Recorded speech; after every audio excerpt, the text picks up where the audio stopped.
인간관계에서 정말 무서운 것은 미움이 아니라 무관심입니다. 유대 종교 지도자들은 예수님을 미워했습니다.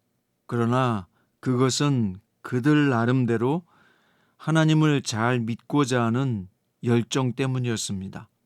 그래서 그들은 끊임없이 예수님을 돌로 치려 했습니다. 하지만 예수님은 그들의 열정을 알기에 끊임없이 그들을 가르치시며 회유하기를 원하셨습니다.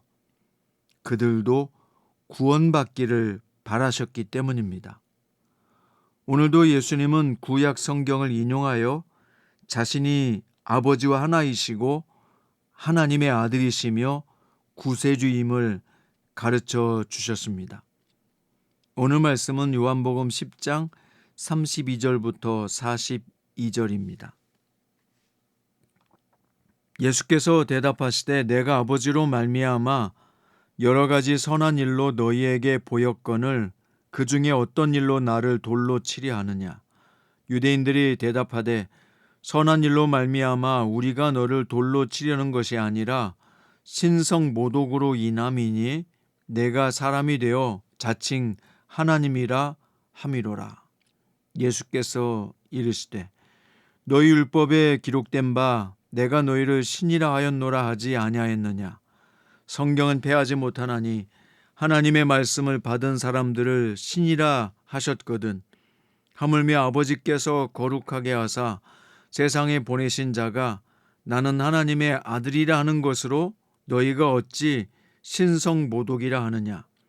만일 내가 내 아버지 일을 행하지 아니하거든 나를 믿지 말려니와 내가 행하거든 나를 믿지 아니할지라도 그 일은 믿으라. 그러면 너희가 아버지께서 내 안에 계시고 내가 아버지 안에 있음을 깨달아 알리라 하시니 그들이 다시 예수를 잡고자 했으나 그 손에서 벗어나 나가시니라. 다시 요단강 저편 요한이 처음으로 세례 베풀던 곳에 가사 거기 거하시니 많은 사람이 왔다가 말하되 요한은 아무 표적도 행하지 아니하였으나 요한이 이 사람을 가리켜 말한 것은 다 참이라 하더라. 그리하여 거기서 많은 사람이 예수를 믿으니라. 아멘. 오늘 말씀의 제목은 제발 믿고 깨닫기를 바라시는 예수님 마음입니다. 예수님은 사람들의 질병을 고치시고 죽은 자를 살리시는 기적으로 당신이 하나님의 아들이심을 드러내셨고 당신과 하나님 아버지가 하나라고 선포하셨습니다.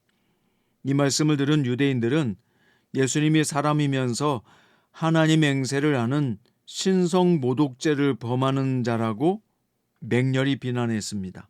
그래서 그들은 돌을 들어 예수님을 치려고까지 했는데요. 예수님을 하나님의 아들로 인정하는 대신에 예수님을 죄인으로 비난하는 자리에 선 것입니다.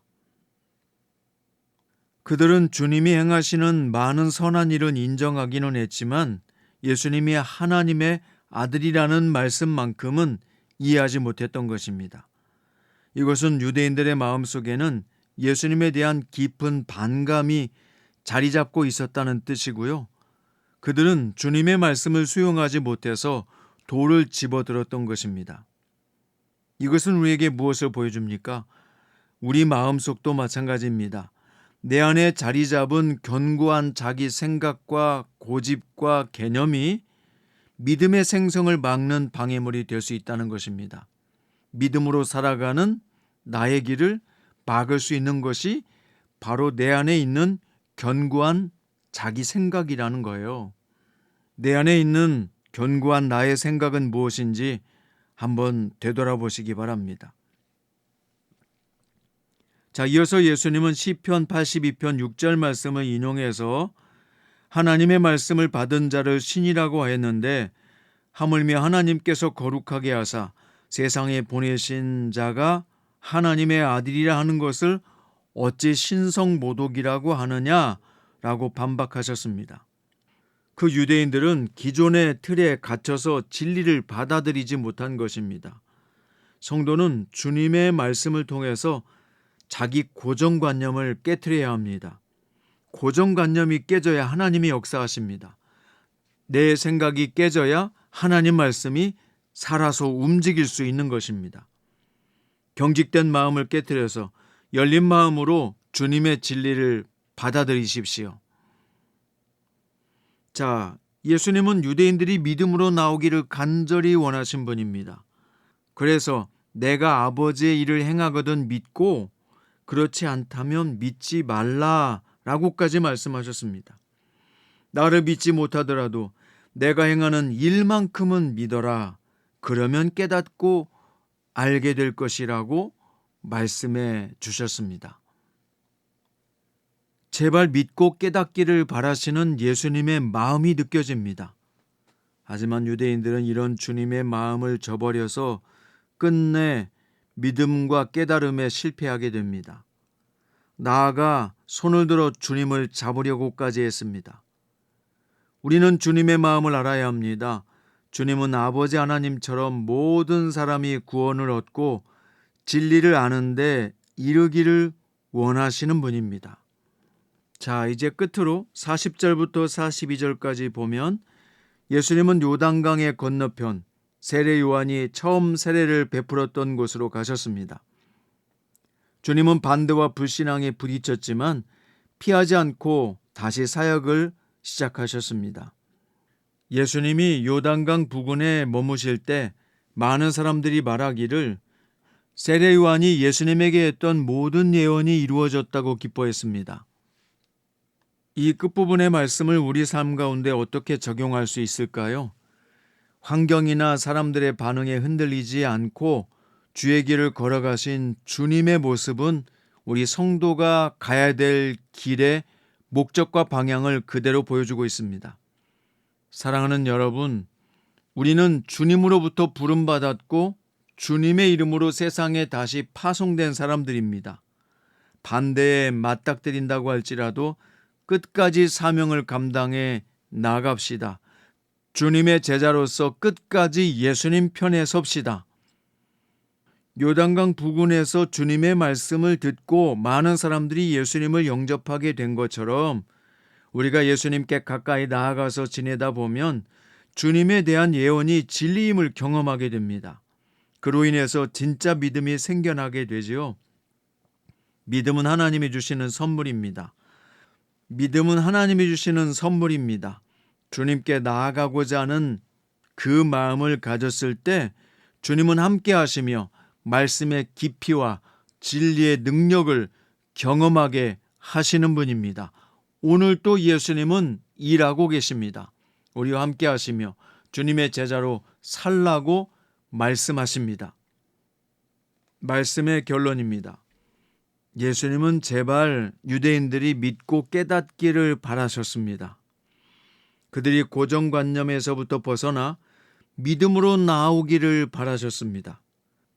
그래서 나를 믿지 못하겠거든 내가 하는 이 일을 통해서도 나를 믿으라고 권면하셨습니다. 예수님을 구세주로 믿고 오늘 또 살기 원하는 성도 여러분 감사하십시오. 그러나 예수님과 가까이 지내고 싶고 주님을 믿고 싶어도 믿어지지 않는 성도들은 자기 안에 있는 모든 선입견과 지식을 버리십시오. 나는 아무것도 모른다. 예수님에 대해서 아무것도 모르니 판단하지 말자. 그리고 예수님의 말씀에 귀를 기울여 보세요. 예수님을 구세주로 영접해 보세요. 그리고 말씀을 따라 살아보세요. 여러분도 반드시 주님의 제자가 될 수밖에 없을 것입니다. 사랑하는 여러분, 이미 제자가 된 귀한 성도 여러분, 오늘 또 주님의 말씀 잊지 마십시오. 우리 구주 예수 그리스도와 아버지 하나님은 한 분이십니다.